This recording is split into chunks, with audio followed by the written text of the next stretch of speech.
నమస్కారం వార్తలకు స్వాగతం. ముందుగా ముఖ్యాంశాలు.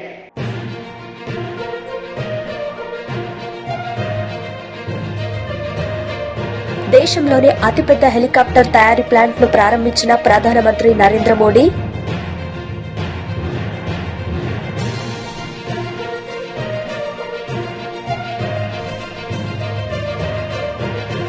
మీడియా సమావేశంలో సీఎం జగన్ పై మండిపడ్డ వార్ల రామయ్య. టీడీపీ పోలిట్ బ్యూరో సభ్యులు.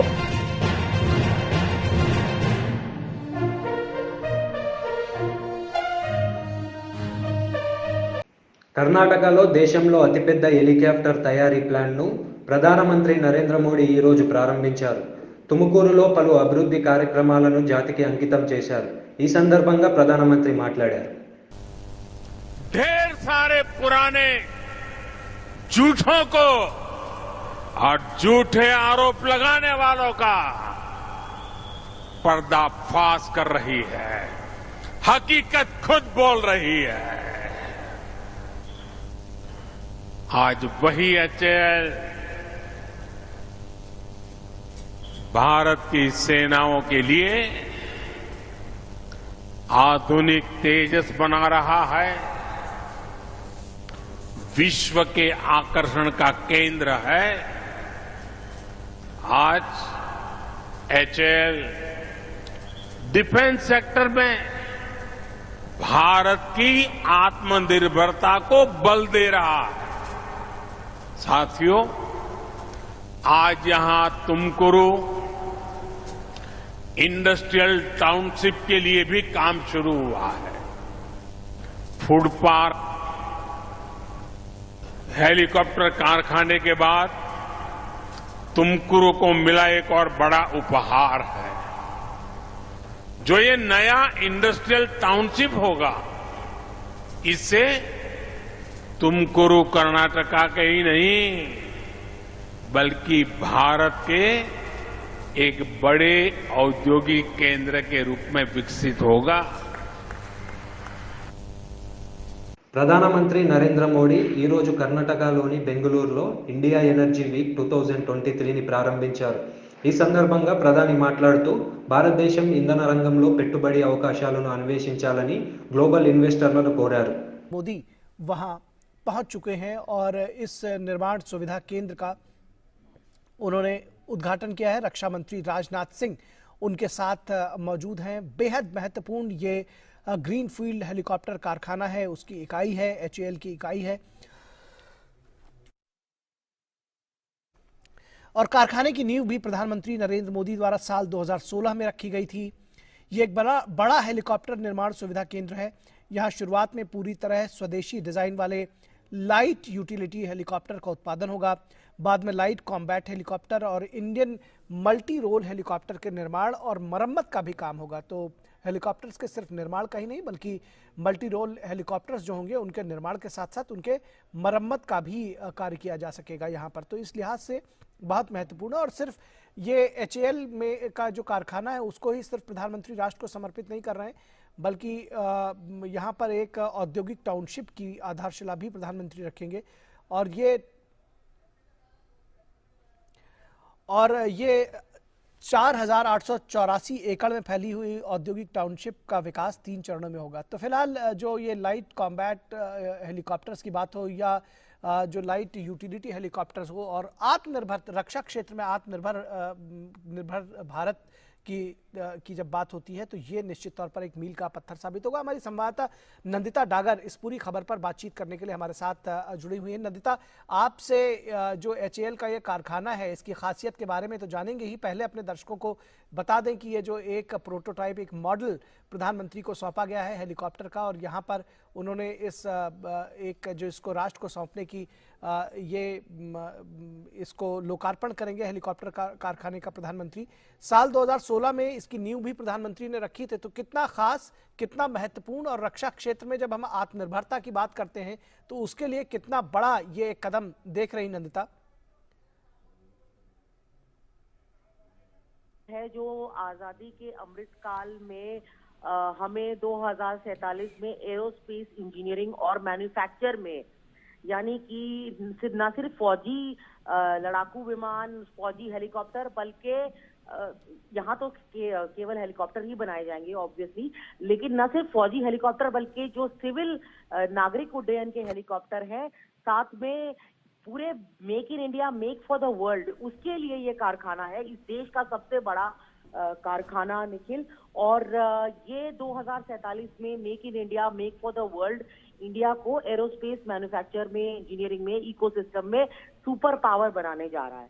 तो 2016 में जैसे आपने ठीक कहा, प्रधानमंत्री मोदी ने HAL के इस कारखाने की नींव रखी थी और उन्होंने ही आज उन्हीं को ये, जैसे कि वो कहते हैं कि ये मेरा बड़ा सौभाग्य होता है कि जिन प्रोजेक्ट्स की मैं आधारशिला रखता हूं उनको मैं इनॉग्रेट भी करता हूं, क्योंकि ये सरकार रिफॉर्म और परफॉर्म ट्रांसफॉर्म के मुद्दे पर चलती है।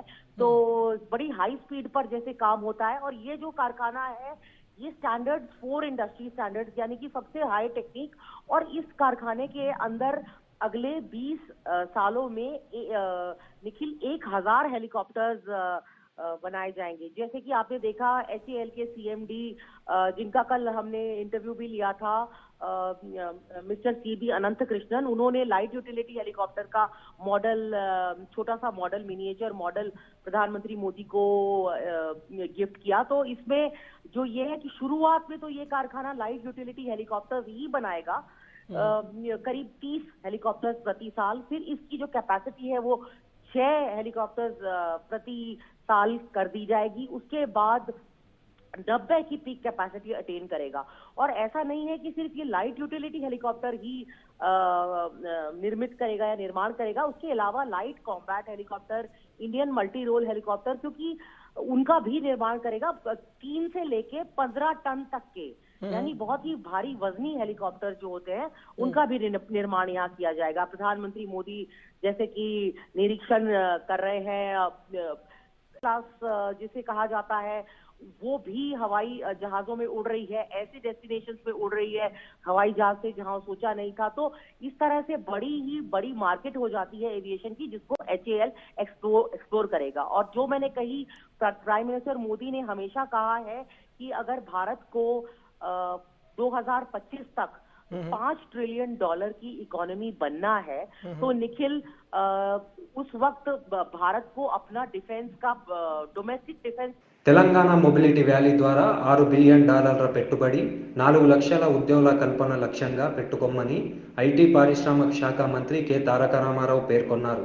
తెలంగాణ ప్రభుత్వం ప్రారంభించిన ఈ మొబిలిటీ వీక్లో భాగంగా రెండో రోజు జరిగిన ఈవీ సదస్సులో మంత్రి కేటీఆర్ పాల్గొన్నారు. The Hyderabad e-mobility week also includes Rally Hyderabad, which was organized yesterday, the 5th of February, with an objective to promote electric mobility amongst citizens, and it saw a participation of more than 1,000 electric vehicles going on a procession in 2 different routes in the city. Hyderabad e-motor show will also be organized on the 8th of February, the coming Wednesday, which will provide a platform to the automotive companies, startups and other large OEMs to showcase their next-gen EV models. To showcase the power of e-mobility, I am also proud to announce that Hyderabad will be the first city in India to host the Formula E race happening on 11th of February. This e-tree coming to Hyderabad and India for the first time ever is a testament to the direction of progress India has taken. Telangana, the youngest state in India, is already the hub for clean energy in India. The state of Telangana is now the second largest producer of solar energy per unit land mass in the country. 20% of Telangana's energy output comes from solar. The state has already installed more than 5,000 gigawatts of solar energy. Telangana also aspires to become the most electrified state in the country in terms of mobility. 2023-24 బడ్జెట్లో రైతుల రుణమాఫీ కోసం 6,384 కోట్లు కేటాయించామని ఆర్థిక మంత్రి తన్నీరు హరీష్ రావు తెలిపారు. శాసనసభలో budget ప్రసంగం ముగిసిన అనంతరం మంత్రి మీడియాతో మాట్లాడారు. తర్వాత ఈ రిక్రూట్మెంట్ చాలా వేగంగా జరుగుతుంది కదా. రాష్ట్ర ప్రభుత్వం తలపెట్టిన 80,000 మంది రిక్రూట్మెంట్ కు సంబంధించి చాలా ఫాస్ట్ గా ఈ రిక్రూట్మెంట్ జరుగుతూ ఉంది. ఇప్పటికే హెల్త్ డిపార్ట్మెంట్ లో ఒక 950 మంది రిక్రూట్మెంట్ పూర్తయిపోయి ఉద్యోగాల్లో చేరారు. మిగతా శాఖల్లో కూడా పోలీస్ రిక్రూట్మెంట్ కూడా 2 ఫేజ్లు అయిపోయి లాస్ట్ స్టేజ్ లో ఉంది. Final stage is happening. అందువల్ల రిక్రూట్మెంట్ లో కొత్త ఉద్యోగులు కూడా యాడ్ అవుతారు కనుక బడ్జెట్ లో ఎంప్లాయీస్ శాలరీస్ అండ్ పెన్షన్స్ లో ఒక 1000 crores న్యూ రిక్రూటీస్ కోసం బడ్జెట్ లో ప్రవేశపెట్టుకోవడం జరిగింది. తర్వాత ఇంకో క్లారిటీ కూడా ఇచ్చినాం ఏంటంటే కాంట్రాక్ట్ ఉద్యోగులు 11,000 మంది కాంట్రాక్ట్ ఉద్యోగులు education department, health department and other departments లో కూడా కాంట్రాక్ట్ ఉద్యోగులు ఏదైతే ఉన్నారో వారందరి రెగ్యులరైజేషన్ ను April 1 నుంచి అమల్లోకి తెస్తామని ఈసారి ఇంకో స్పష్టత ఇచ్చాం. ఇది గతంలో ప్రభుత్వం వారికి ఇచ్చిన మాట. ఆ ప్రకారంగా వారందరినీ April 1 నుంచి రెగ్యులరైజ్ చేస్తామని ఈసారి బడ్జెట్ లో ఆ క్లారిటీ ఇచ్చాం. లీగల్ ఎయిర్ డిఫెన్స్ సిస్టమ్ తెలంగాణలో అందుబాటులోకి తీసుకురావడంపై high court chief justice Ujjal Bhuyan సంతోషం వ్యక్తం చేశారు. రాష్ట్రంలోని 16 జిల్లాల్లో లీగల్ ఎయిర్ డిఫెన్స్ కౌన్సిల్ సిస్టమ్ను ఆయన ఈరోజు ఆవిష్కరించారు. 16 districts will be in due course of time will be extended to all the districts of Telangana so that in reality we have people can have access to justice. With these few words, I congratulate the Legal Services Authority and all of us present here today for this momentous occasion of starting the Legal Aid Defence Council system, which I'm sure will go a long way in providing justice to those who really need justice and who are crying for justice. With these few words, I thank one and all again for this opportunity. Thank you very much. TDP polit bureau సభ్యులు Varla Ramaiah media సమావేశం నిర్వహించారు. ఈ సందర్భంగా ఆయన మాట్లాడారు. ముఖ్యమంత్రిత్వం మొదలైన రోజు నుంచి ముఖ్యమంత్రిగా ప్రమాణ స్వీకారం చేసిన నాటి నుంచి కూడా పోలీసు వ్యవస్థ దిగజారిపోతూ ఉన్నది.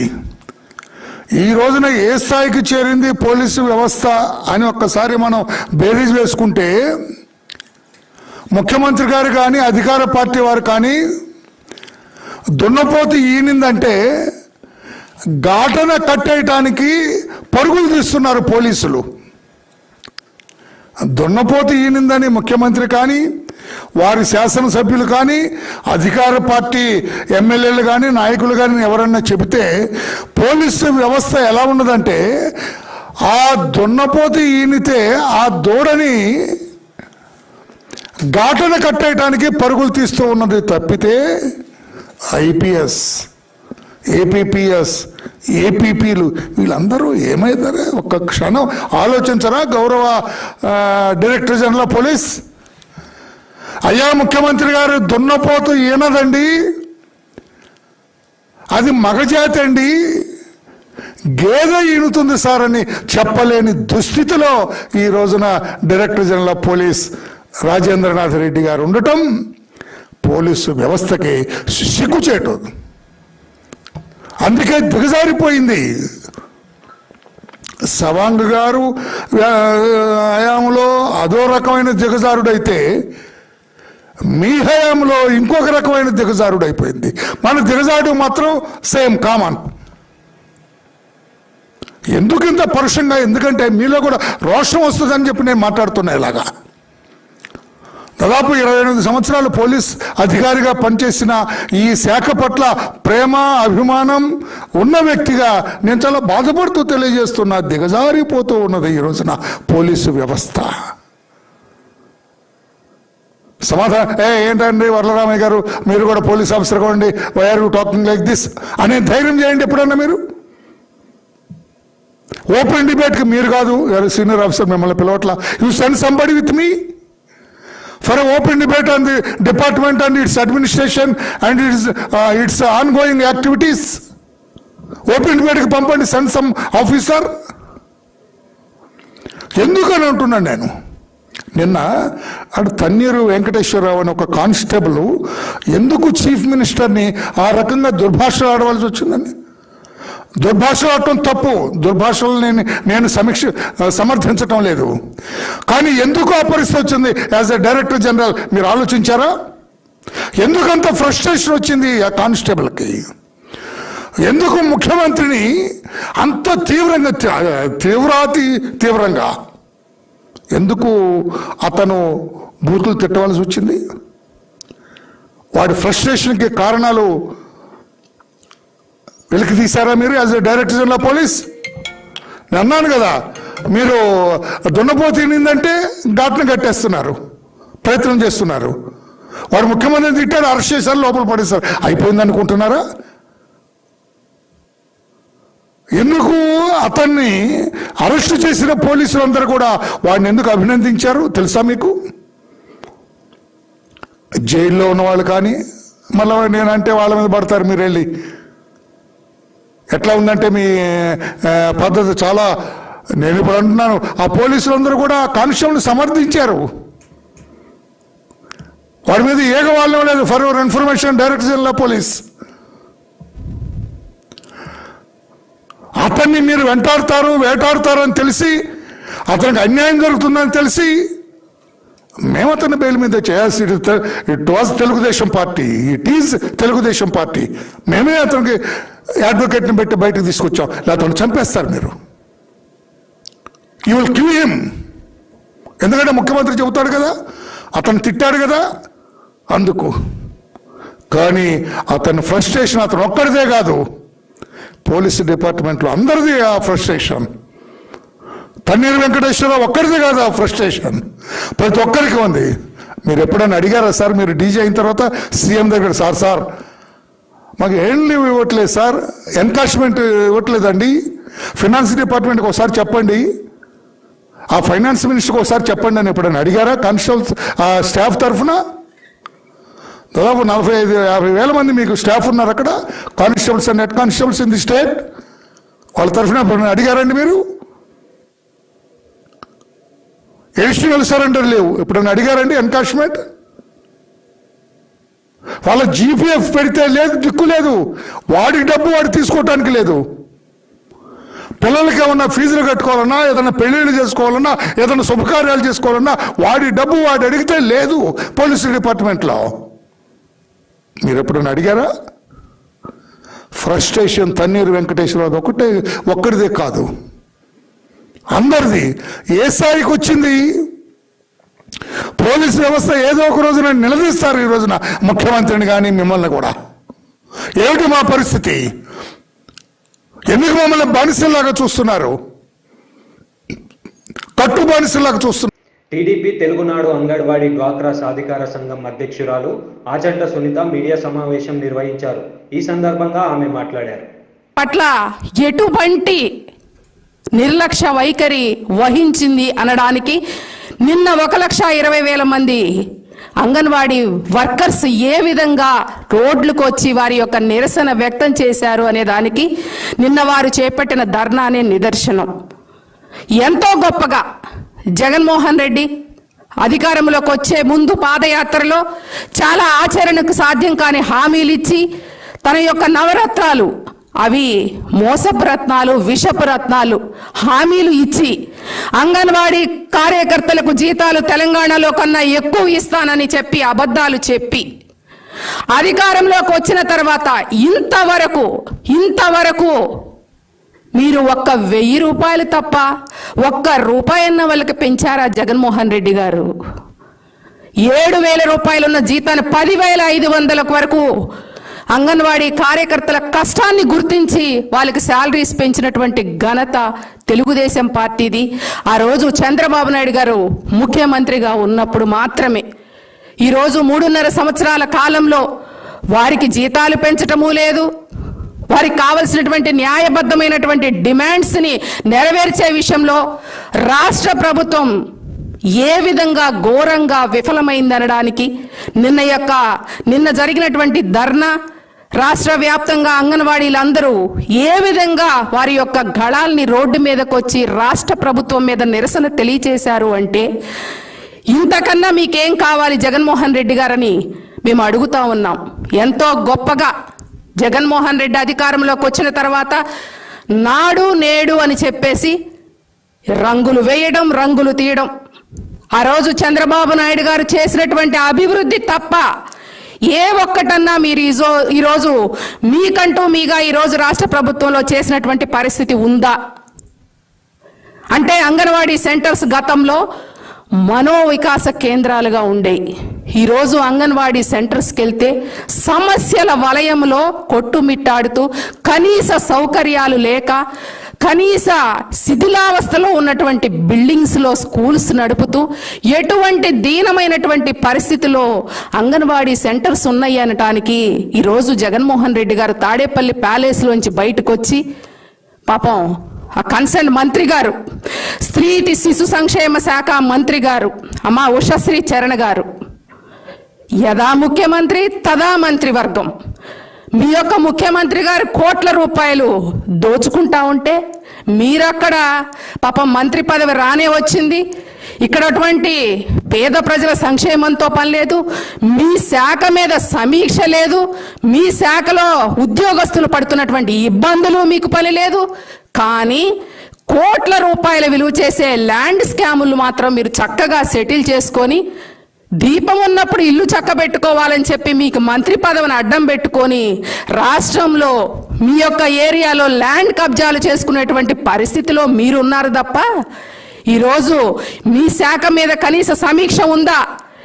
ఇక్కడ అంగన్వాడీ సెంటర్స్లో పిల్లలు ఎటువంటి ఇబ్బందులు పడతా ఉన్నారు, అలాగే ఉద్యోగస్తులు శాలరీస్ రాక ఎన్ని రకాల ఇబ్బందులు పడతా ఉన్నారని చెప్పి మీకు కనీస అవగాహన ఉందా మంత్రి గారు?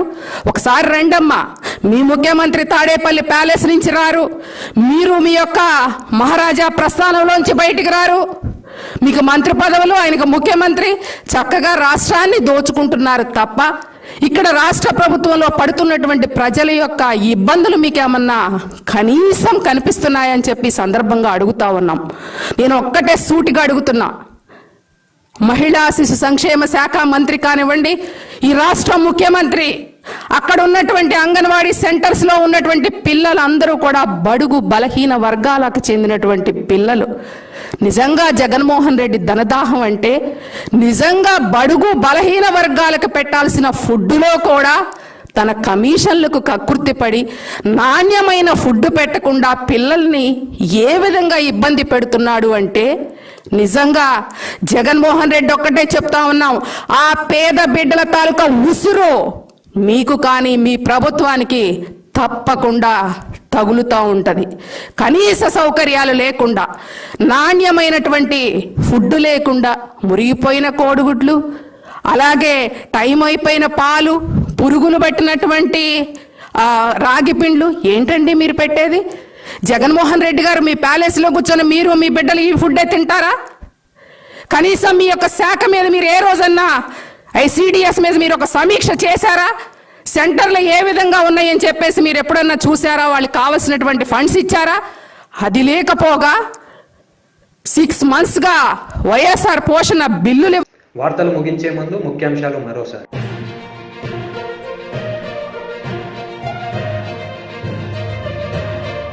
దేశంలోనే అతిపెద్ద హెలికాప్టర్ తయారీ ప్లాంట్ ను ప్రారంభించిన ప్రధానమంత్రి నరేంద్ర మోడీ.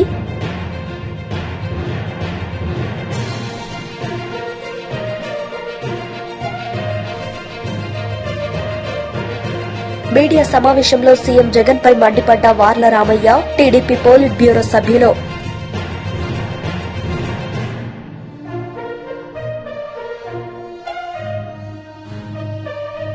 ఈ వార్తలు ఇంతటితో సమాప్తం. తిరిగి ప్రసారమయ్యే వార్తల్లో మళ్ళీ కలుద్దాం. అంతవరకు సెలవు. నమస్తే.